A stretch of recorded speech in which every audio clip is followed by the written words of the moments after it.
এটা। কি অবস্থা আপনার ভাইয়ের এখন? এখন তো খুবই অবস্থা খারাপ, ডাক্তারবাবু যেটা বলছে এখন মালদা নিতে বলছে, মালদায় হবে কিনা বলতে পারছি না, কিন্তু কলকাতা ভাবছি নিয়ে যাবো আমরা এখন।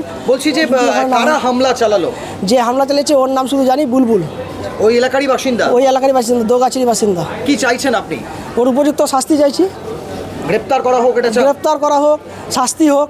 মহিলাকে উত্ত্যক্তের প্রতিবাদ করতেই কোপ বিজেপি নেতা তথা আইনজীবীকে। প্রকাশ্য রাস্তায় মহিলাকে উত্ত্যক্ত করার অভিযোগ, প্রতিবাদ করতেই বিজেপি নেতা তথা আইনজীবীর উপর ধারালো অস্ত্র নিয়ে হামলার অভিযোগ, রাস্তায় ফেলে এলো পাথারি কোপ। গুরুতর জখম অবস্থায় মালদা মেডিকেল কলেজ হাসপাতালে চিকিৎসাধীন বিজেপির নেতা তথা আইনজীবী কিরণ সাহা। রবিবার দুপুরে ঘটনাকে কেন্দ্র করে ব্যাপক উত্তেজনা ছড়ায় মালদার চাঁচল থানার আশাপুর এলাকায়।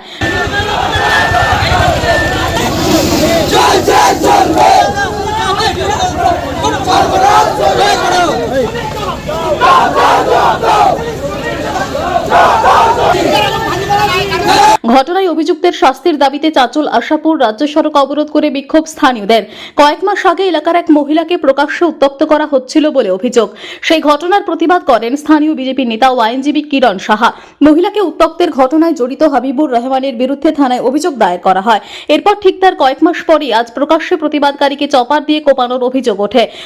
এই কিছুক্ষণ আগে এক ছেলে গরু কাটা বুঝালি দিয়ে আনবারুলদার বাড়িতে, যেই গ্যাসের দোকানদারের বাড়িতেও থাকতো, ওর বাড়িতে গিয়ে অনেকবার আঘাত করে, গলায়, হাতে, ঘাড়ে অনেক জায়গায় আঘাত করে ওকে অজ্ঞান হয়ে পড়ে। তারপরে ও পালিয়ে যাচ্ছিলো ছেলেটা, ওকে আমাদের আশাপুর বাজারে যারা ছিল তখন ওকে ধরে পরবর্তীতে আমরা ওই ছেলেটাকে, আমাদের বন্ধুটাকে আমরা চাঁচল হসপিটাল পাঠাই। এখান থেকে চাঁচল থেকে খুবই সিরিয়াস থাকার কারণে চাঁচল থেকে ওকে মালদা রেফার করে। আমরা যেটা এখন অবধি খবর পেয়েছি, আমরা এখানে সবাইকে নিয়ে, আমাদের আশেপাশে এলাকার সবাইকে নিয়ে আমরা এখানে অবস্থান বিক্ষোভ করেছিলাম। গুরুতর অবস্থায় তাকে প্রথমে চাঁচল সুপার স্পেশালিটি হাসপাতালে নিয়ে এলে আশঙ্কাজনক অবস্থায় তাকে মালদা মেডিকেল কলেজ হাসপাতালে স্থানান্তরিত করা হয়।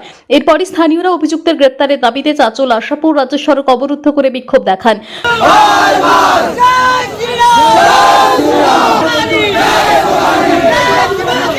ঘটনার খবর পেয়ে ঘটনাস্থলে পৌঁছান চাঁচল থানার আইসি জয়দেব ঘোষ।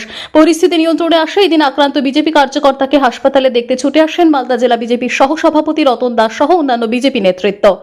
গত বছর ও অনেক মেয়েকে উত্ত্যক্ত করতো রাস্তাঘাটে, মেয়েদের সাথে টিচিং করতো। আমি প্রতিবাদ করেছিলাম, এই নিয়ে একবার আমার উপর অ্যাটাক করেছিল। আমি চাঁচল এই কেস করেছিলাম। আচ্ছা, কেস করার পর রীতিমতো চাঁচল কোর্টে কেসটা চলে। আমি ওটাকে কম্প্রোমাইজও করে যা ক্ষমা করে দিলাম, চাকরি পাবি ই করবি। রিসেন্টলি কেসটা ট্রান্সফারও হয়ে যায়, কিন্তু জানি না কী হয়েছে। আবার হয়তো ওই মনোভাবটা ছিল। আমার সঙ্গে একবার দেখাও করেছিল। আমি ওকে বলেছিলাম যে আর খারাপ পথে যাবি না, যা করার করে নিয়েছিস, আমি কেসটা তুলে নেব। হঠাৎ করে আজকে দেখছি ও আমার সামনে দিয়ে একবার গেল। আমি অতক্ষণে গায়ে মাখলাম না, যেতেই পারে রাস্তা দিয়ে। তারপর হঠাৎ করে দেখছি পিছন দিক দিয়ে এসে, আমি তো বসেছিলাম গল্প করছিলাম, একদম এসে আমার উপর অ্যাটাক। কে অ্যাটাকটা করে? বুলবুল নামে একটা ছেলে। আচ্ছা, বলছি কি দিয়ে মারা হয় আপনাকে? মাংস কাটার যে দাগুলো হয়, আচ্ছা, চারকোনার, সেটা দিয়ে? ওগুলো দিয়ে। আচ্ছা আচ্ছা, বলছি যে এই যে ঘটনাটা ঘটলো, এই ঘটনা তাহলে পূর্বের আক্রোশবশত? হ্যাঁ। এর সঙ্গে পলিটিক্যাল কোনো যোগ রয়েছে? পলিটিক্যাল আমার ঠিক মতো জানা নেই। আচ্ছা, যে মারলো আপনাকে কোন দল করে? কোন দল আমি এতক্ষণে তো যাই না, কিন্তু ওর ব্যাকআপে একটা পুলিশ অফিসার আছে। কোন থানার পুলিশ অফিসার সেটা আমি যাই না, সম্ভবত এসআইটার নাম হচ্ছে এএসআই বাবুর আলী। দোগাছে এক উগ্রবাদী, তার উপর গরু কাটার যে হাঁসুয়াগুলো থাকে, কাতারিগুলো যেগুলো আমরা বলি, সেগুলোতে ওর গলায় আঘাত করে এবং সজোরে সেটা করার পর রক্তের বন্যা হয়ে যায়। আমরা তখন তাকে ধরে আমরা পুলিশকে তুলে দিই, প্রশাসনের হাতে তুলে দিই এবং তার সঙ্গে সঙ্গে আমরা ব্যারিকেড করে আশাপুর পথ অবরোধ। চাঁচল থানার আইসি আমাদেরকে বলে যে উপযুক্ত শাস্তি হবে এবং যারা জড়িত, যার মোটরসাইকেলে এসেছিল, যার সাথে ঘুরছে, যেসব বন্ধু বান্ধব জড়িত, সবাইকে পুলিশ অ্যারেস্ট করবে, এই আশ্বাস আমাদেরকে দিয়েছে। সেই জন্য আমরা আমাদের আশাপুর, ডুমরাল এবং আশেপাশে যত গ্রামের বন্ধু ছিল, শুভাকাঙ্ক্ষী ছিল কিরণের, সবাই আজকে আমরা জমায়েত হয়েছিলাম এই আন্দোলনটাকে সফল করার জন্য। আমরা আপনাদের মাধ্যমে অনুরোধ করব, মিডিয়া চ্যানেলের মাধ্যমে, দোষী যেই হোক, হিন্দু হোক, মুসলমান হোক, খ্রিস্টান হোক, বৌদ্ধ হোক, জাত ধর্ম বর্ণ নির্বিশেষে দোষীদের শাস্তি হবে। এই বার্তা আপনাদের মাধ্যমে আমি প্রশাসনের কাছে দিতে চাই। আমি ধন্যবাদ জানাই চাঁচল আইসি জয়দেব ঘোষ মহাশয়কে সঠিক সময়ে সঠিক সিদ্ধান্ত নেওয়ার জন্য। অবস্থা সিরিয়াস, খুব পেশেন্ট খুব সংকটজনক।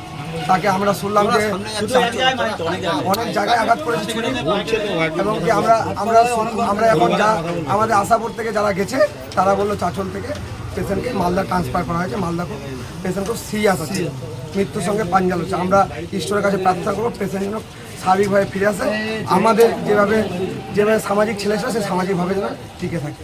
এখন কি শাস্তি চাইছি। উগ্র হিন্দুত্ববাদী হোক আর উগ্র মুসলিমবাদী হোক, কোনো জিহাদিদের আশাপুর বাজারে কোনো স্থান নেই, কোনো ছাড় নেই। একটাই একজন মহিলাকে উত্তপ্ত করছিল বলে যিনি আজকে তার উপর প্রাণঘাতী আঘাত করেছেন তার বিরুদ্ধে মামলা করেছিলেন, প্রশাসনের কাছে দ্বারস্থ হয়েছিলেন।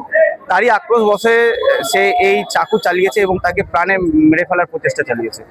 আমরা প্রশাসনকে কঠোরভাবে এর দায়িত্ব নিতে বলবো, যাতে এই সমস্ত লোক যারা দুষ্কৃতী, এমন মানসিকতার, যারা প্রাণ নাশ করে বেড়াচ্ছে, মানুষকে মেরে ফেলার চেষ্টা করছে, এই সমস্যায় যাতে কঠোর শাস্তি দেয়। আমাদের পশ্চিমবঙ্গ সরকারের শাসনের, আমাদের পশ্চিমবাংলার শাসন ব্যবস্থার উপর ভরসা আছে, ভারতের শাসন ব্যবস্থার উপর ভরসা আছে, যাতে এই লোকের যাতে দৃষ্টান্তগুলো শাস্তি। ছেলেটার নাম হচ্ছে কিরণ সাহা, তার বাড়ি হচ্ছে। শেখ রতনের রিপোর্ট, পিবি নিউজ।